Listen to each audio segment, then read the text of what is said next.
Eto na. Tapos na tong week na to. Grabe. This was one of the most eventful weeks talaga, no? In years, no? Especially since nung kasagsagan ng pandemya.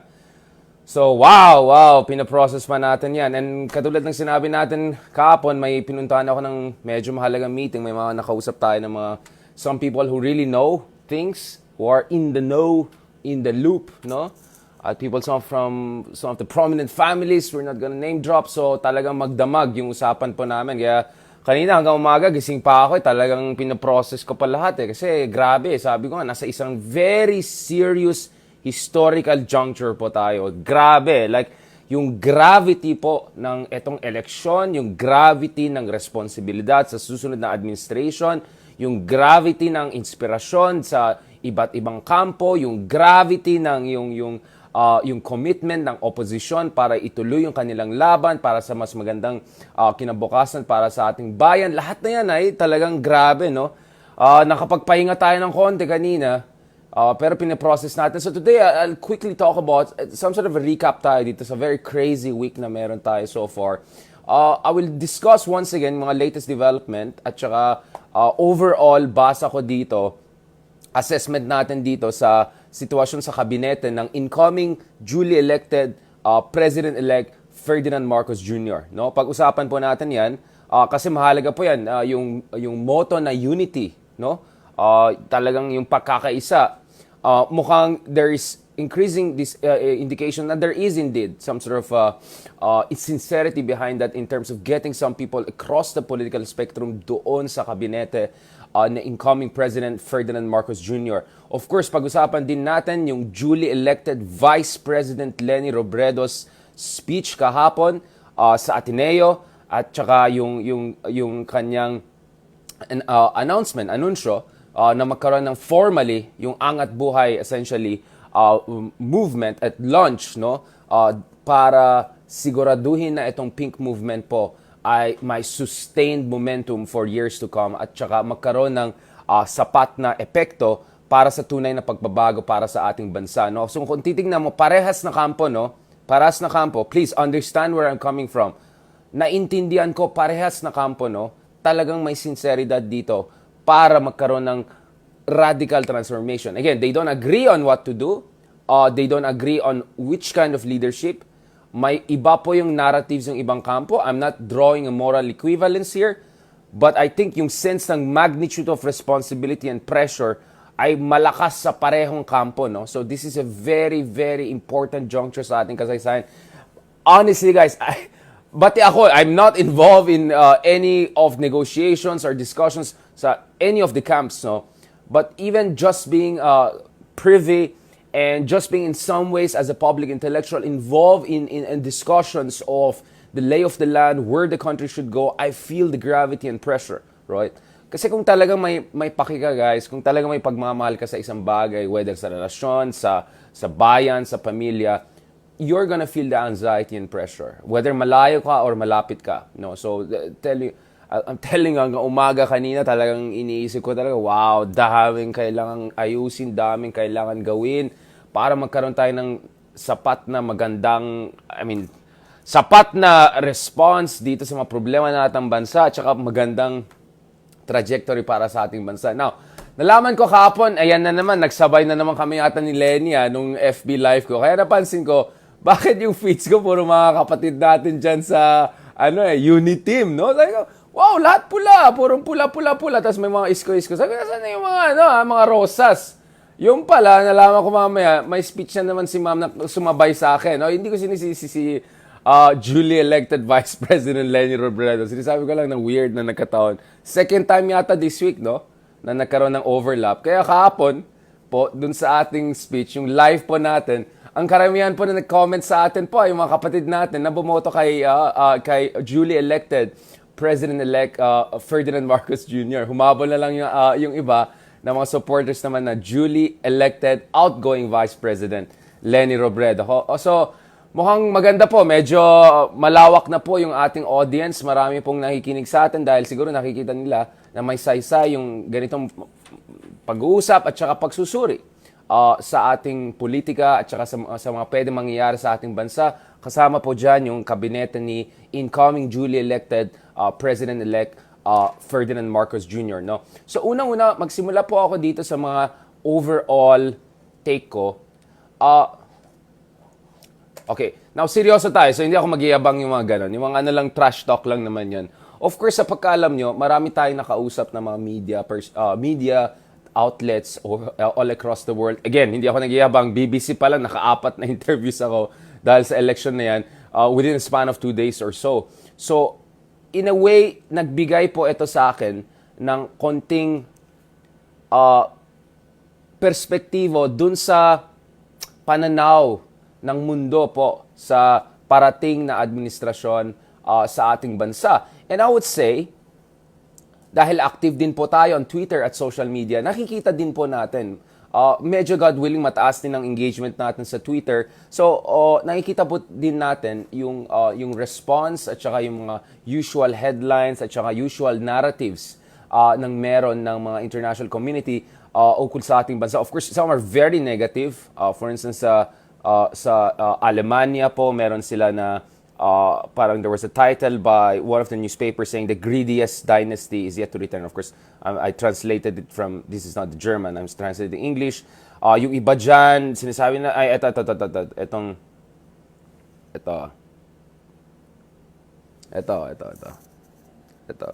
Yan.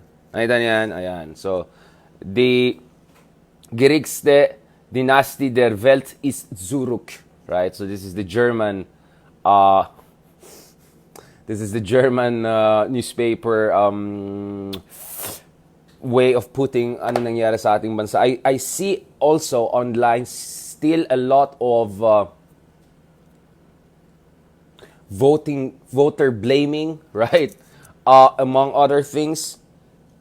So let me get very clear about this because actually kagabi medyo may, hindi naman hiduan, pero may intense discussion ako dun sa mga kaibigan natin na journalist or yung mga nagbibigay ng perspektiba ng mga journalists. And let me say that I kind of disagree with some of our friends and journalists dyan. Kasi, etong sasabihin ko. Dear world, don't judge our voters. And dear fellow Filipinos, yung mga hindi natuwa dun sa resulta ng elections, don't judge our voters. Bakit kamo? Explain ko dyan. Sabihin natin, ikaw ay supporter ng opposition. Okay? Etong sasabihin ko sa'yo. Maliit po yung population ng ABC. Mamaya, discuss ko pa yan yung ABC. There was no way, okay, I'm gonna speak normal English. There was no way for President Benigno Aquino III or Leni Robredo to have been elected into office, or whichever leader you consider as a reformist leader, had they not garnered significant support from Class D and E. There's just no way you can win top office in this country without a significant support of D and E. So kung wala po yung suporta ng ating mga kapatid, na masa po, hindi po nanalo. Dapat sila Pinoy, sila Lenin in 2016, at lahat ng mga leaders na kinoconsider natin as reformist liberal, etc., etc. So doon sa mga reformist liberal natin na kaibigan na ayaw tanggapin ito at nagkakaroon ng voter blaming, do not forget, there was just no way for a Vico Soto, there's no way for a Leni Robredo, there's no way for Benigno Aquino, all of this kind of reformist leaders to have made it to power if not for the support of ordinary Filipinos. Napakaliit lang po yung population ng ABC. Yung AB pa nga, wala pang 1%. I mean, 0 point, lang percent yun eh. Tapos yung C, wala pang 10% yan, guys. So yung D lang po natin, 70% ng voters natin yan. There's just no way na magkaroon ka ng posisyon na national kung walang suporta. Ito, Risa Ontiveros, who made it to the Senate again. There is no way for Riza Ontiveros to have made it to the Senate again kung wala po yung suporta ng DNE. Kaya po, please, read the data. Don't make stupid statements, okay? Sorry about saying that. Don't make stupid statements. Alright? If you don't understand our own country, magbasa kayo. Ang karamihan po ng voters natin, 65%, di po. So there's no way you can be a senator, vice president, president, at meron naman tayo progressive reformists na na-elect po throughout the years kung wala po yung suporta ng ating mga kapatid from Class D and E. So let's be very clear about that, okay? Now, alam ko yung frustration na iba, bakit mas marami pang bumoto sa kabila. Pero doon sa 15 million votes ni Lenny, right? Majority dyan, DNE rin. At doon sa 31 million votes rin ni Bongbong Marcos, majority dyan, DNE rin. So, guys, yun lang perspective po yung mahalaga. Huwag natin gawin ito issue ng class na, tayo mas edukado, ganun. No, guys. There's no way for any good leader, whoever you consider to be a good leader, to win a national office kung wala po yung suporta ng ating mga kapatid na masa. Sila po ang majority sa ating bansa. Sila po ang majority of voters. Yung iba nga ABC, hindi nga bumoboto eh. Lakas magsalita, lakas magkantsaw, lakas magsulat ng mga columns and thought leaders, whatever. Pero never nag-register, never bumoto. And I'm sorry, sabi nyo, konyo ako, whatever. I'm sorry, bumoto ako ng multiple elections and multiple presidential elections. Minsan nanalo yung gusto ko, minsan hindi. Pero okay lang. Ganyan talaga demokrasya. Ganyan talaga, di ba? So, hindi ako yung mga voters, ganun. No. The fact that sometimes nanalo yung mga gusto ko at sometimes hindi nanalo yung gusto ko, ibig sabihin, Filipino voters can go different directions. Right? But still, ang majority po ng voters ng ating bansa ay yung mga kapatid natin from DNE, especially D po, napakalaki yung kanilang turnout among others. Okay? So let's be very clear about that. Please, get informed. Ano ba yan? Nakakaya yung mga ganon. It's not only morally reprehensible, it's intellectually lazy to make those kind of statements. I'm putting it nicely. I could say it even more harshly. Pangalawa, dun sa ABC class po, kaya nga po pinag-usapan natin sa ABC, actually, si President Duterte in 2016 got the most number of ABC supporters proportionally dun sa mga demographics that went in his favor. He didn't get majority. He was like barely 39%. Pero dun sa ABC, kumuha siya ng more than 40%. So he performed above average sa ABC. And in these elections, majority both Sara Duterte and Bongbong Marcos sa ABC. Okay? Now, my explanation po dahil dyan, pinag-usapan natin yung disciplinary politics, nila Mark Garrido, meron din pong analysis yung kasama po natin si Dr. Ronald Holmes ng Pulse Asia, among other scholars, at kasama din ako dyan sa ganyan school of thought. Ang tawag namin dyan is democratic ambivalence, dahil po ang majority ng ating voters have expressed their openness to any kind of leadership, whether democratic or authoritarian, as long as decisive po. Maganda po yung delivery ng basic services. Yung may husay, may kakayahan, decisiveness, may fuego. May fuego, okay? Yung may matapang. Kaya nga nanalo rin si Risa eh. Nanalo si Risa kahit opposition siya, ulit. Dahil may fuego. Mahalaga yung fuego, guys. Mga Mexicano friends natin dyan. Mi gente. Alright, okay. So, let's be very clear about this. At of course, ang explanation ko dyan, partly, is what I call Singapore envy. Marami po sa ating mga kabayan, lalong-lalo yung mga kabayan natin ito yung mga new middle class, aspirational middle class. Ito po yung nakapunta sa Dubai, nakapunta sa Singapore, tapos nakita nila, wow, ang ganda, daming skyscrapers, malinis, maayos, mabango, or, maybe whatever. And sabi nila, di ba wala silang democracy? Pero ang ganda. I mean, may elections ang Singapore, but alam naman natin na sino ang nanalo para sa election eh. Yung isang party lang naman. So, sabi nila, baka kailangan natin sa Pilipinas ay isang Lee Kuan Yew. Kaya nakita nyo po, si Bongbong Marcos, sinasabi niya kung hindi tinanggal yung tatay na naging Singapore sana tayo. Of course, Lee Kuan Yew would disagree with that. Tingnan nyo lang sinabi niya about the late dictator. Now, Isko Moreno, so-called Duterte Light, pati siya, in-emphasize na si Lee Kuan yung idol niya. Di ba? And aminin natin, even yung mga liberal na middle class, minsan napapakamot din sila. Parang buti pa yung mga, di ba? So, Singapore envy ang tawag ko dyan. So, ba't yung middle class po natin? Marami po sa kanila, right? Ay gusto nila more authoritarian leader if that brings about more decisive kind of leadership. And hindi naman ito ay kakaiba sa ating kasaysayan. General Luna, Aguinaldo, Manuel Quezon. Like, the list is long of authoritarian, semi-authoritarian leaders, naging popular sa ating bayan, throughout the decades and more than centuries in some cases. Yung character ni General Luna ay patok na patok sa middle class Filipino, di ba? Kaya buti nga si John Arcilla medyo na-clarify na recent years. Okay, so first of all, let's be clear about that. Now, lastly, part 1 pa lang tayo, huwag kayo umalis. Lastly, ito po yung issue ng youth vote. No? Mahalaga po itong issue na ito. Pag-usapan po natin itong issue na ito. Mahalaga kasi ito. Pagdating sa youth vote, as I said, may misconception na, hey, pag bata, walang sense of history, hindi pinanak nung gano'n, kaya bumoboto ng revisionist. Parang, hello, that's not backed up by data. In 2016, si Lenny ay nanalo. Isang dahilan dyan is because yung millennials ay hindi nag-bandwagon behind Marcos. In fact, more boomers, 55 and above, ay nag-bandwagon kay Marcos. In fact, the older the demographic, the more pro-Marcos in 2016. But, things change in these elections. Because nung natalo si Bongbong Marcos, obviously never nila tinanggap yan. Napagod pa tayo. Never nila tinanggap yan. But, they make adjustments in their strategy. Kaya kung pansin nyo, yung TikTok strategy, analytics strategy nila, Bongbong Marcos, ay very much targeted dun sa mga kabataan. Gen Z, first-time voters. You're talking about large numbers. At boom, nag-work. They made recalibration, they made adjustments, they brought some new people into their team, they brought new narrative, they exploited new avenues and opportunities sa mga bagong platforms katulad ng TikTok. Boom! Nakuha nila yung boto ng kabataan. Alright? So, I hope we're very clear about it. Now, does that mean ang kabataan are forever pro-Marcos? No. If you have good strategy, you recalibration, you can win them back again. Right? Nakita naman natin yan sa maraming mga volunteers ni Lenny po, yung mga kabataan.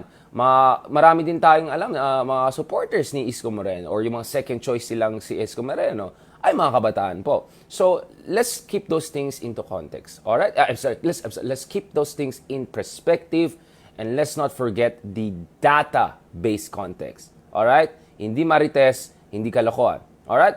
This is very serious. We have to get these things right para pwede tayo mag-move on sa ating demokrasya. Ayan, may mga nag-aasar na sa atin. Okay. Hindi pala. Inaasar yung nang-aasar sa atin. Kaya salamat. Okay. Pangalawa. So, number 1 pa lang yan, ha? Number 1, 3 parts. 3 kinds of misconceptions. Misconception number 1, bashing of voters. Wrong. Sorry, let me write this down kasi I want to post something about this later on. Middle class vote na supposedly more liberal or more progressive, not necessarily. Wrong assumption, not backed up by evidence. Number 3, ang youth ay automatically more revisionist. Wrong. That's not the case in 2016, but that was more the case in 2022. So it's a question of strategy, and some would say better disinformation or whatever, or branding. Alright? Whichever you want to put it. So, 3 misconceptions na kinokorek po natin dito. Alright? Okay, so, most likely ito yung maging column kong next. Sorry guys, I have to write this down kasi minsan lumalawas lang yan sa akin na spontaneous itong mga ideas na to. Andyan naman sila eh. So, nabe-breakdown po natin. Pangalawa po, ating mga kapatid, kung sino pong binoto nyo, konsensya na yan, no? This is on you. Ang akin lang po, na-clarify ko po guys, na-clarify ko po. Kung sino ang binoto ng taong bayan, kung sino ang kumuha ng pinakamaraming boto, at in these elections, majority of voters, yes, may mga irregularities. As if naman first time na nangyari yan. I'm not saying it's okay. Yes, tama. Dapat investigahan natin.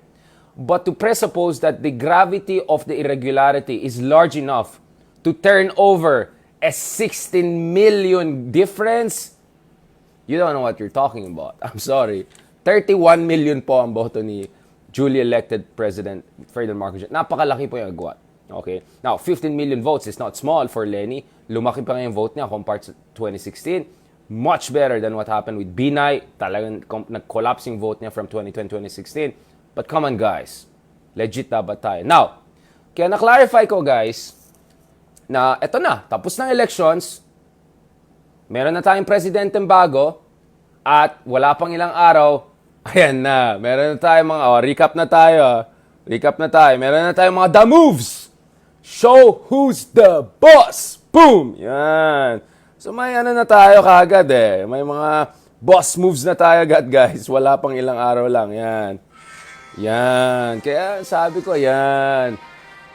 Iba talaga eh. Never underestimate the Marcoses. Never underestimate the Marcoses. Ano yan eh.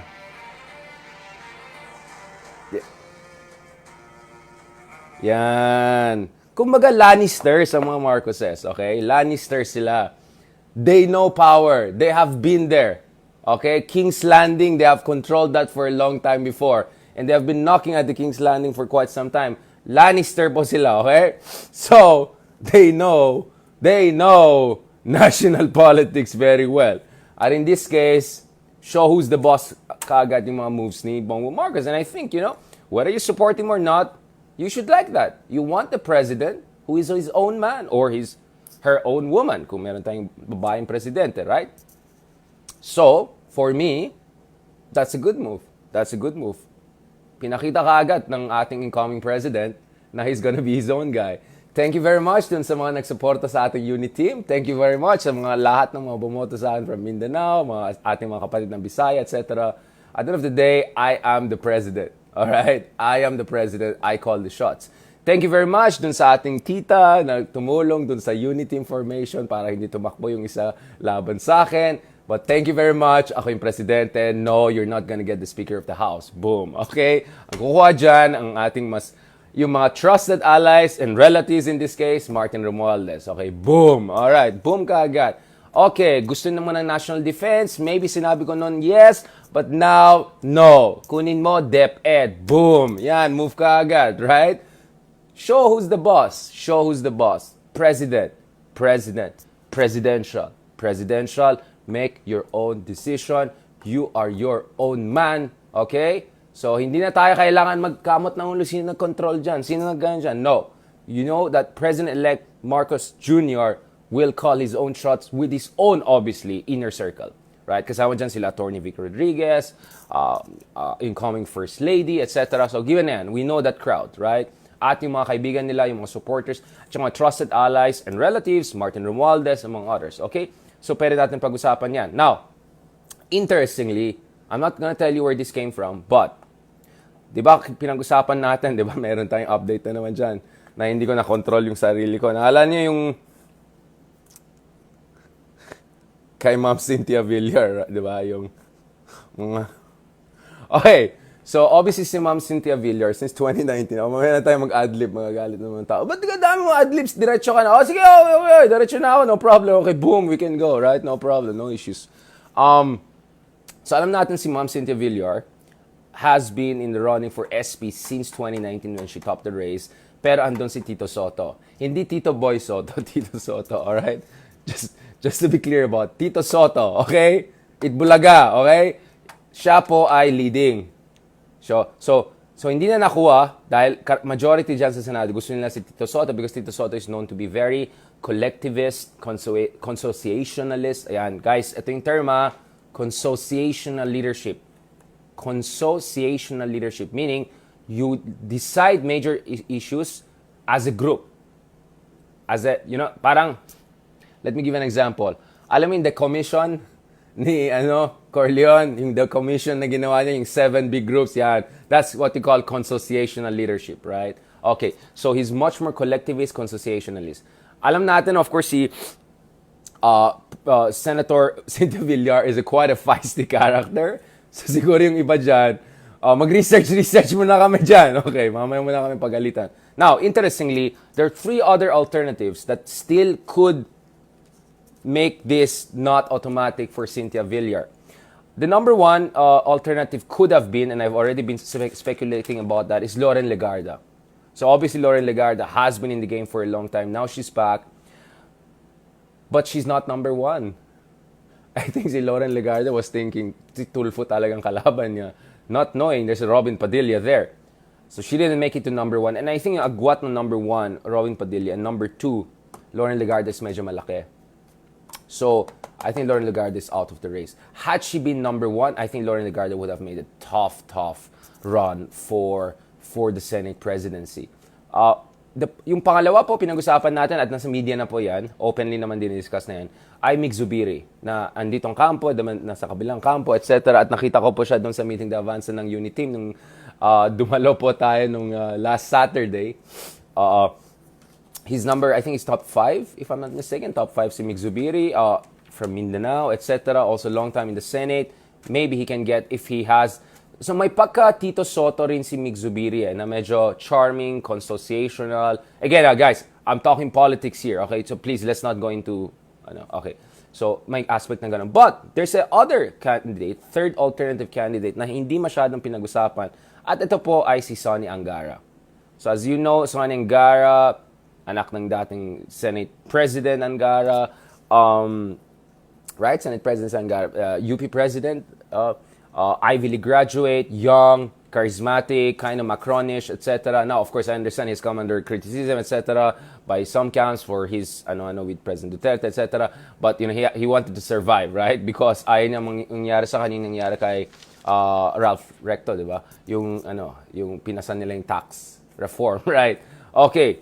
Now, I think Sonny Angara would be also someone amenable to multiple parties and also amenable and someone that I think incoming President Marcos Jr. would be also comfortable with. Matalino siyang tao, very articulate, very urbane, someone that I think Marcos Jr. will feel comfortable dealing with. I think someone that the media, etc., will feel comfortable dealing with. Again, we're talking about politics here, guys, okay? I'm not gonna go into issues of, alam niyo na, okay? So, hindi tayo nandun sa issues ng political conviction, etc., etc. That's a long discussion. We're gonna go beyond that. We're just discussing the lay of the land at saka yung dynamics dyan. Now, mukhang, and I'll be very clear about this, okay? This is a bit,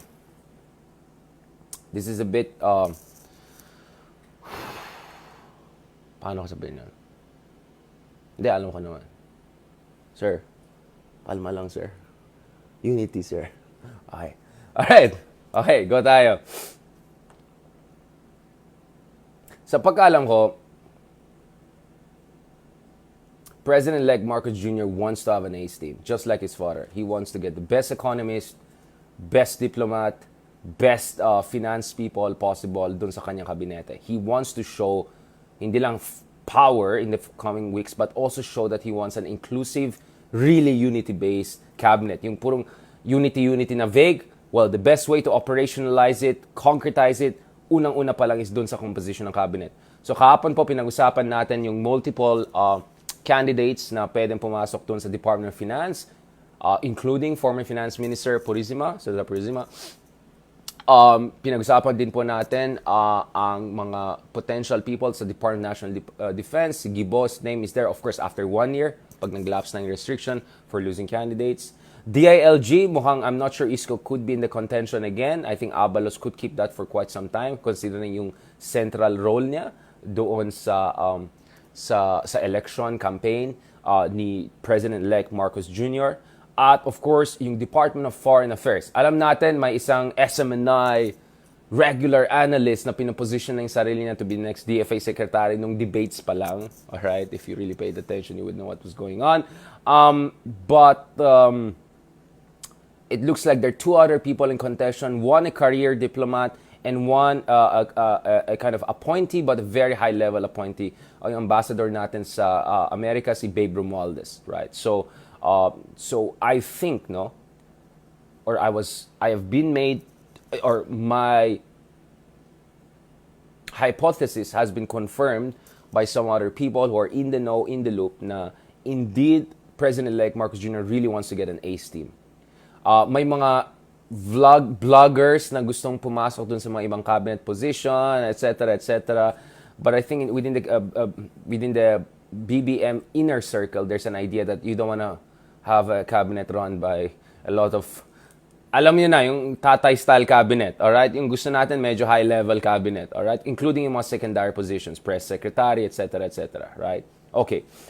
Justice Secretary, let's see. I mean, I've seen the name of Gadon and all being thrown out, but Attorney Vic Rodriguez made it very clear na yung list, so-called list na dinidistribute, hindi po necessarily tama. Baka fake news lang yan or pang pagulo lang yan, alright? Or mga overzealous na excited people, kinakasya. Now, even someone who was being considered for spokesperson, okay. Di na ako mag-comment. Anyway, so, mukhang there is, kaya nga hindi pa tayo clear sa DFA, DND, at DOF dahil mukhang the conversation are still going on. Now, which brings me back again to my initial point. We are at a very critical juncture, guys. At naiintindihan ko na very frustrated yung opposition. Galit ang opposition sa talo nila. At ang opposition po ay talagang concerned dito sa direction ng ating bansa. Yes, even Maro, as I've heard, has been considered. But I'm not sure how serious that was. But But anyway, going back to this, ganito kasi, there are people na ace level, A-list, right? Ang worry nila is pag pumasok sila sa kabinete na yan, no matter how helpful they are dun sa bansa, makancel sila ng mga kaibigan nila, mga colleagues nila, kapamilya nila, whatever, na supporters ni Lenny at opposition or mga galit na galit, right? Galit na galit kay Marcos Jr., no? So, yun ang medyo naging issue po. Yun po yung isang medyo naging issue, I think so far, which may explain bakit some of the delays. Again, I may be wrong. Please correct me if you know better than me. But my understanding is President-elect Ferdinand Marcos Jr. is trying to really assemble an A-list cabinet that he can present to the world and send the right signals sa mga merkado and say to the international community, yes, I'm a Marcos. Yes, there's the baggage and all. But guess what? I'm here to vindicate. I'm here to show we can do better. I'm here to show I can create a unity-based cabinet. But as I said nga, ang problema kasi dito is napaka-polarizing situation. The moment you work in a cabinet position, even sub-cabinet, let's say you undersecretary, you can potentially be cancelled, right? By still huge supporters of Lenny, marami dyan, ay mga middle class or upper class din, no? Na within the same circles, di ba? So yes, President-elect Marcos has 31 million votes, but Lenny has 15 million votes. At marami din ng mga 15 million na yan. A large part of that are also people who are close to some of the A-list people are being considered for the cabinet. So, let's see how this happens. Kaya nga sabi ko kaya I made my stance clear. Guys. Ang stance ko talaga dito is, unang-una, hindi po hari ang isang presidente. Dapat may pananagutan sa ating saligang batas. At sana yung ating saligang batas, kung binabago, ayusin naman yon, di ba? Hindi yung binabago yung saligang batas para walang checks and balances. Huwag naman sana yung ganun, di ba? So, dapat may pananagutan sa ating taong bayan, may transparency, etc. At the same time, whoever is our president, we want him to succeed when he's doing the right policy, when he's trying to put the good team together. Kasi yung success niya is good for the country. So please, dun sa ating mga kabayan na hindi natutuwa dito sa election result na yan, yung mga sinasabi nila, ay, pagbaksak ng economy, ganun. Wag guys, let's not wish bad for yung ating bansa just to bring down your political rivals. At the end of the day, we want success for our country. Now, kung may maling gagawin ng susunod na presidente, kung may abuso, etc., then of course, dapat may pananagutan, dapat may pushback. But to just blanket, just say categorically, ay, sana magkaroon ng crisis ganun para babaksakin yung susunod na administration, guys, that's not good for anyone. And we know that sometimes crisis is actually even better for authoritarian leaders. Look at, for instance, President Duterte. The pandemic actually allowed him to further concentrate power, right? Yung anti-terrorism bill, yung, alam niyo na, the whole thing, right? Yung deploying military and involving the military in the task force, etc. So don't ask for crisis and trouble because that's not only is that bad for the whole country, lahat tayo mag-suffer, but that will actually allow if you're saying he's an authoritarian, for him to even concentrate power more. Okay? So, I'll keep it there because I know these are very emotionally difficult moments para sa ating lahat. Alright? Whether you voted for Marcos or not, alam natin, medyo polarized talaga tayo. Yes, 30 million ang bumoto kay Marcos, pero dun sa 15 million na bumoto kay Lenny, marami dyan, ha? Very passionate. Very, very passionate. Okay? So, they may have lower numbers, but, so if I'm gonna make a graph, so let's say X and Y axis, right? And this is the political spectrum, right? So, from leftist to right wing, right? Obviously, it's not perfectly applicable in the Philippines, but let's just put it. So, this axis, right? Itong vertical, that's enthusiasm axis. Horizontal axis, this is the number of base of support. So, clearly, Lenny, what happened is that Lenny has very high enthusiasm level, but the base is smaller. So if you're going to make a curve from, let's say, left of the political spectrum to right of the political spectrum, it will be a horseshoe that is high but narrower, like that. Right? Pagdating kay Bongbong Marcos, he has a wider, dito sa horizontal axis, ganun ka-wide, pero enthusiasm level is a bit lower. So it's like that, yung parang semi-circle siya. Right? Gets niyo ba nangyari? So, etong ganyan at saka etong ganyan, right? That still means you have a polarized society. That still means things can get very ugly, right? If we don't put things together. Christiana, I know fake account ka, pero umayos ka, okay? I'm gonna block you later. We have zero tolerance dito sa pagmumura, okay, umayos kayo dyan, ha? Huwag kayong bastos dito, okay? Seryoso tayo, walang iya kayo. Okay. But thank you to the trolls. Inakyat niyo ang aking engagement. Medyo ang laki ng engagement po natin, guys. Medyo, ilang araw lang, ilang millions na tayo ng engagement. Alright. But please, sana naman hindi purong trolls lang yung akyat sa engagement natin. Now, let's go to the number 3. Ayun naman, hinahanap na naman ako. Which is the last issue, but important issue. Walang abang nasandun ako sa mga intensive discussion and all pala, nanalo palang UP. Nanalo pala kami! Mga ka-iskolar. Isko sa Isko Moreno. Walang nanalo na tayo for the first time. 1986. Mas matanda pala sa akin yung last time na nanalo tayo. Sila Benji Paras ba yan? Paano na Benji Paras? Walang naghintay kayo na manalo isa pang Marcos bago kayo manalo. Walang Talaga tong UP na to. Talagang UP na to. Sa kalaban ko pala kahapon, UP, sa Ateneo, tsaka yung speech ni Lenny, walang Kaya siguro mga 160,000-170,000 lang views natin kahapon Hindi ganun kadami kumpara dun sa mga natin. Kasi kalaban po natin. But anyway, yan, proud UP, fighting Maroons! Yeah! Ayan, okay, so wag na tayo mayabang. So what? Okay. Nagturo din naman ako sa Ateneo Lasala ng all of that. So, tsaka San Beda, ganyan. So, ayun, okay na ako. Balance na ako. Hindi na ako. Pero of course, proud ako na UP hindi lang mga nerd ang tingin sa amin. Kahit pa paano nanalo na rin kami sa sports. Okay, let's go to the last issue, which is a very, of course, important issue. Now, kahapon, we saw a speech that once again was not really fully concession speech. So, ang stance ni Leni Robredo, Vice President Leni Robredo, duly elected Vice President Leni Robredo, is that tuloy ang laban. They're still questioning some of the irregularities and asking for proper investigation among other things. So clearly, ang ginagawa ni Leni is binabalanse niya. On one hand, gusto niya iparating sa taong bayan na hindi kami naghahanap ng gulo, post-election violence, whatever, etc., etc. At respetuhin namin talaga yung hinihingil ng karamihan ng ating kababayan. There was elections, you lost it, boom. At the same time, medyo nasa-sense ko rin, wala na si Mang Jay, hindi na pwede sa DND yan. Guys, kamusta naman kayo dyan? Pahingan niyo na yan si Mang Jay. Okay, balikan natin si Lenny. Walang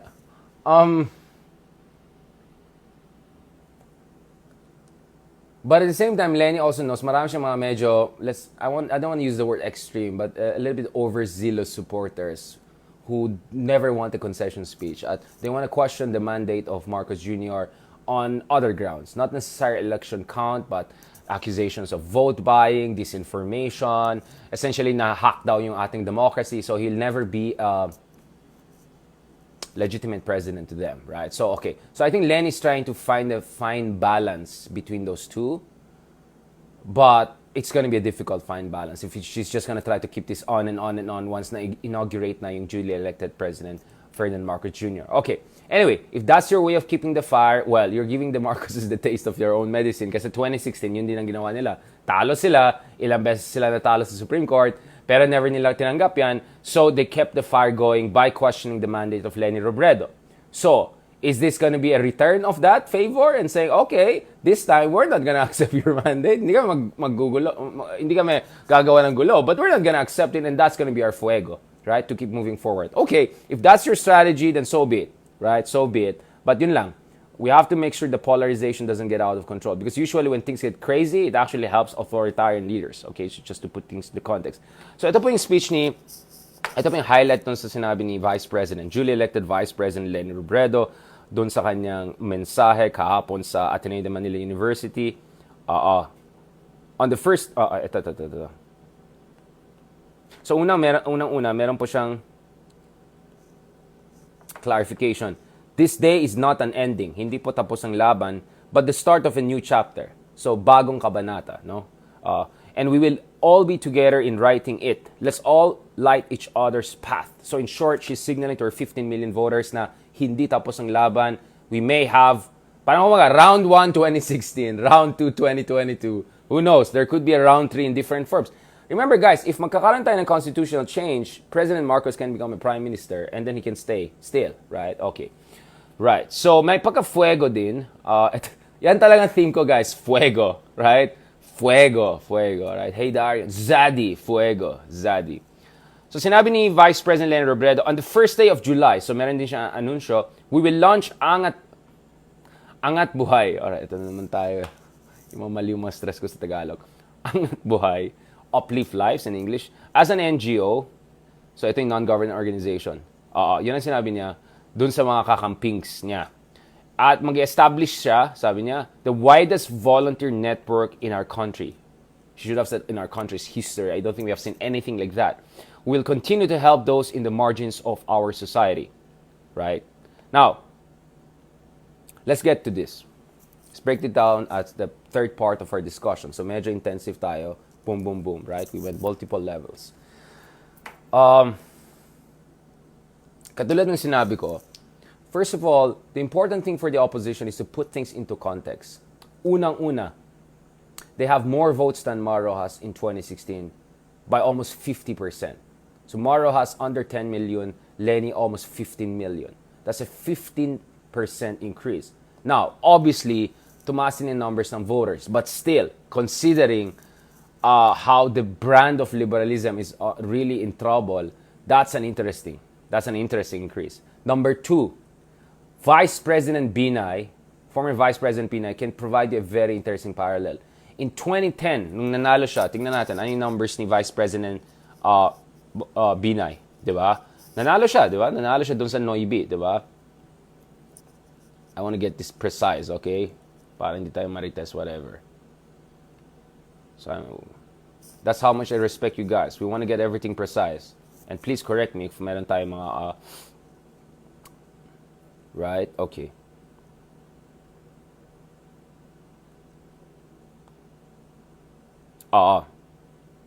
So, okay. So, President Benigno Aquino had the highest vote share at 42% until Ferdinand Marcos Jr. So, mas mataas yung vote share ni Aquino kaysa Pangulong Duterte and a number of other presidents. Jejomar Binay, saan yung vice presidential list? Ayan. Jejomar Binay got 41.65% of the votes. 14,645,000. So 14 million nang nakuha ni Binay. That's 41%. Almost exact similar number kay Aquino, who got 42.08% at 15 million. So 15 million sa Aquino, 14,600,000 kay Jejomar Binay. Look at his numbers when we go to 2016 elections, when he ran now for the presidency.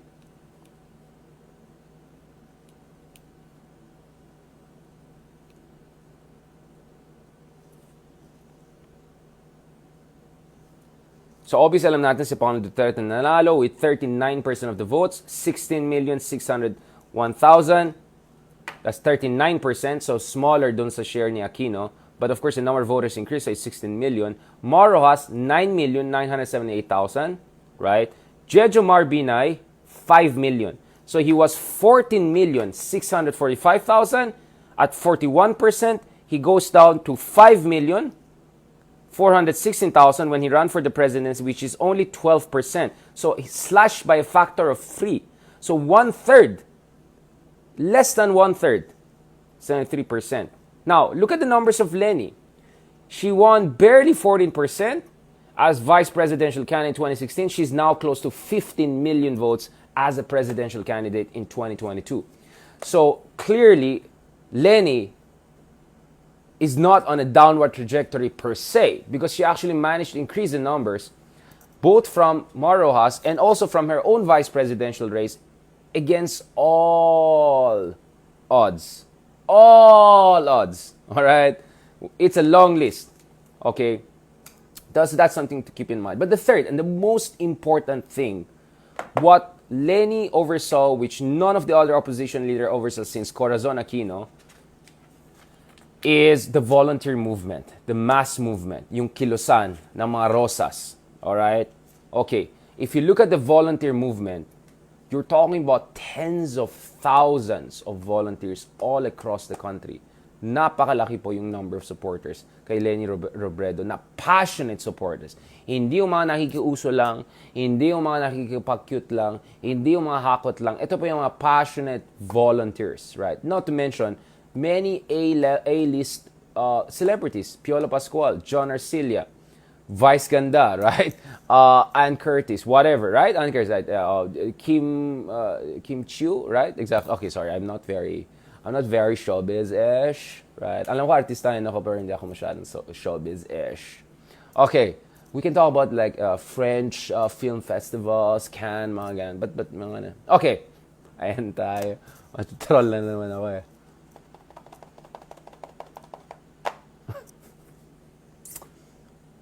So, Pink Movement is only what? 7 months old.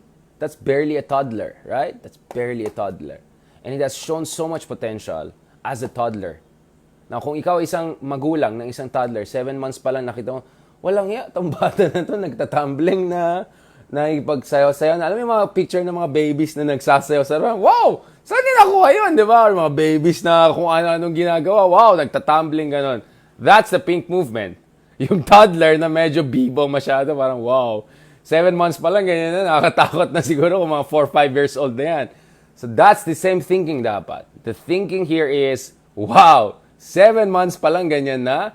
Imagine if 3 years, 4 years, 5 years with the right leadership. And let me tell you, I've been proven right. This is not the Dilawan, I'm sorry, okay, this is not the yellow movement per se. And I don't mean it in a necessarily negative way. You know how do you know that? Look at the spread of votes between the vice presidential candidate and the presidential candidate of the opposition. Clearly, what, 5-6 million differential? That's Rosas. That's the pure Rosas, who not necessarily want Liberal Party and all of that. And I think the actual number could be even bigger.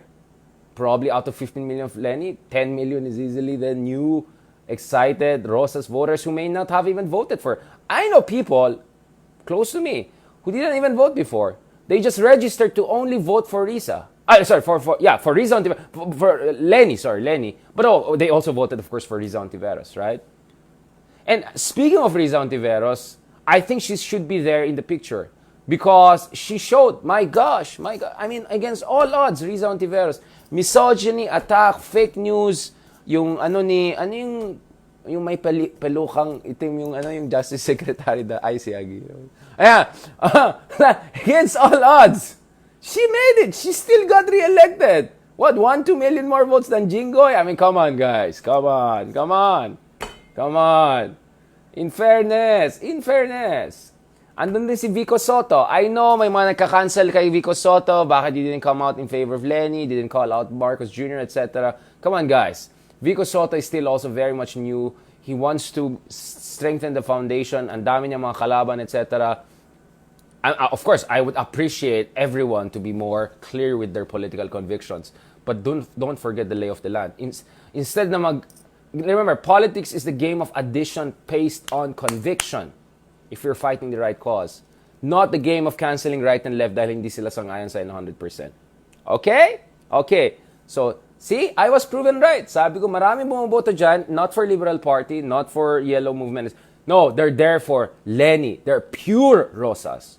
Pure Rosas. At ang second choice nila, most likely, Calyodi. Very progressive candidate. Alright? Now, that passionate movement, that Fuego Rosas, right? That has a lot of potential. Yun yung toddler na bibo talaga. Right? Yan ang toddler na bibo. It's not tired, it's fresh, it's new. It wants an energized leadership. It wants to go forward. It wants to fight the good fight. It's excited. It's articulate. It's mass-based, etc. Let me also tell you this. I've heard na opposition sometimes had issues with money and all. I don't know why should that be an issue. A lot of your supporters are volunteers who really believe in your cause. Dapat, alam mo ang ni-launch ni Lenny, kung ako yung campaign manager, alam mo ang launch ko? Piso para sa bayan. Piso para sa bayan. Kahit bawat isa sa kanyang supporters donated just 1,000 pesos or 100 pesos. We are talking about hundreds of millions of pesos potentially. Hindi siya kailangan kumuha ng pera sa mga oligarchs, sa mga dodgy people, etc. No.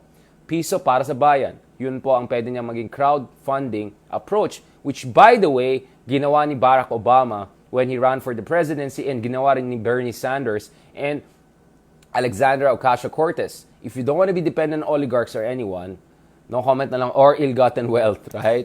Umaasa ka na lang dun sa Piso para sa Bayan initiatives. I think that's the way forward. Hindi lang angat buhay, pero piso para sa bayan. If each of your supporters just give you 100 pesos or even more, imagine how big that can be, right? And of course, it should be done in a transparent way. So crowdfunding po should be the future para hindi tayo depende sa mga... Ako, I'll be honest, if I'm gonna run for office, I'm gonna do crowdfunding. I'm not gonna... Ayoko ng mga... alam niyo na. I'm gonna do crowdfunding. And we have to start that. Yung mga stars na ginagawa natin, that's a way of crowdfunding on a very, of course, humble scale. But imagine, doon sa mga 4,000, 5,000 na live na nanonood sa atin, no? Or sa mga 300, 400,000 na nag-view sa atin, kahit piso lang kayo each, may 400 pesos na tayo, pwede na ako mag-Starbucks. Okay? Ay, ang konya sabihin. Oh, sige, pwede ako extra rice with... Marami akong mabili sa karinderya dyan. Okay, pwede kong librein yung mga sila kuya, gano'n. Okay. Alright, nagdala din ako kay barangay chairman. Sir, meron tayo dito extra rice with sinigang and pinakbet Ilocano style, sir. Yan. Imagine mo, kahit dun sa 4,000, each of you gives me 1 peso, we have 4,000 pesos. Now, imagine if you're running for office, 10 million na nawala sa'yo, kahit each give you 10 pesos, may 100 million na tayo. Di ba? I mean, you get what I'm saying? Crowdfunding is the way forward, guys. And I'm telling you, if ever I enter politics, I'm gonna do crowdfunding. Ako naman ganun. And I'm gonna do my own movement, right? On March, right? Macron style, all right? Well, let's not get ahead of ourselves, all right? But I'm telling you, that's the future, guys. That's the future. We have to use technology. We have to use the goodwill of people. Para sa inyo, maybe... Now, for some of us, yes, 10 pesos may be a lot, or 100 pesos may be a lot. But you know, once you feel invested in a movement, even with your humble contribution, you're in for the good, right? For the keeps ka na eh. At dapat yan ang way forward. I mean, I'm carefully studying what Macron has done with his En Marche movement. I'm watching carefully what Zelensky did, jumping from a comedian to a president. I'm watching a lot of these young presidents who just out of nowhere, charismatic, forceful, malakas ang dating, and guess what? They beat oligarchs, they beat demagogues, they beat Putin even, right? So yun, that's the future, guys. That's the future, guys. Crowdfunding tayo. Piso para sa bayan. That's what we're gonna do. Alright? Now, let's not get ahead of ourselves. Nandito po tayo. Alright? So, all I'm saying is that, believe it or not, a part of me feels some hope. A part of me feels gets ng parehong kampo na, and even the other camps, Isko camp, etc. Like, talagang kailangan natin ng guys. Talagang, hindi yung bara-bara, hindi yung hapyaw na reforma, hindi yung bara-bara ng style, tatay style. No, gusto ng tao, structural, institutional transformation and reform. Alright? So, I really hope whoever's the next president, and the next president, or the next prime minister, whatever, A-list cabinet. Please, A-list cabinet. Wag yung mga guys, wag naman ganon. Wag yung mga junk food vlogger, mga ganon style. Alright? Okay. O yung mga nagtatrash talk ng online. Nakakaya naman yun, guys. Come on. Guys, come on. Let's get someone else. Let's get a cabinet we can be proud of.